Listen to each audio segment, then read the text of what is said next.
All of you know the circumstances around Dr. Petit's history and the horrific tragedy he and his family went through. We have nightmares that are not as bad as what was his and his family's real life. But part of that is the reason he decided to run for office and set up his foundation and give back to his community, to women, to domestic violence, to children, day in and day out. And to see an ad like this that somehow connects a presidential candidate that he doesn't know. You want to talk about Donald Trump? God bless. He's running for office and he has to argue his points. But to imply that Dr. Petit has a problem with women and families is just despicable. It's despicable. These digital ads started appearing on the internet. I feel they're quite malicious and attack my character and reputation and have absolutely no truth. Yesterday morning, having a nice morning with my son William, and Christine stumbled upon it when looking at an article on her phone. So she's lying there, we're playing with William, and the ad says, "Your husband's attacked women and families." Just flabbergasted. I'm appalled that anyone would stoop this low. I got into the race with the best of intentions because I saw a need for changes in the state, thought I would step up to the plate. It's difficult, it takes a lot of time, it takes me away from home and from Christine and William.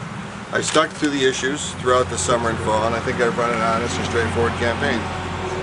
As you all know, it's my first foray into politics, and to have to deal with this sort of vile level of discord when there's so many legitimate issues to attack is kind of crazy. Not one of us supported the highest bonding in the state's history. Not one of us supported anti-business bills that are pushing GE and companies out of the state. So when I see mailers all over the place talking about stood up to the governor, stood up to the governor, funny, I don't know how things pass then. You don't have my 64 people.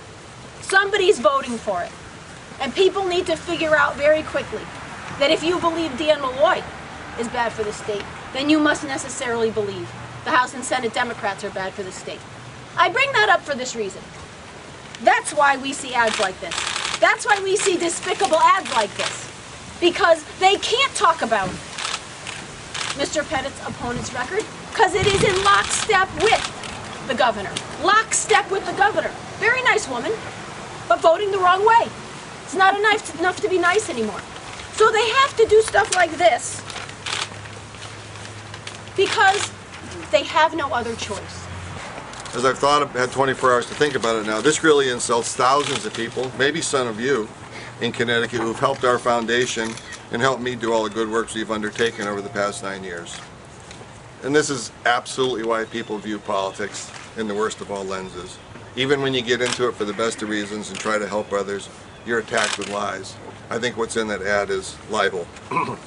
Anyone remotely familiar with me and what I stand for should be outraged by this behavior that's been financed by a 1-month-old PAC with donations from multiple sources who I suspect do not know what their money is being used, that their money is being used to lie about a candidate. Sign of desperation, and that, as you had said, that winning at any cost. And how does that make you feel as a person? Well, it just makes me disappointed for human nature that people would win at any cost and not speak to the issues.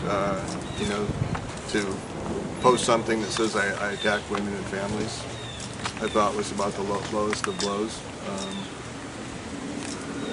I guess it speaks to the foibles of human nature and just that philosophy of win at all costs, regardless of what the repercussions are, and hope that the majority of people don't think about it.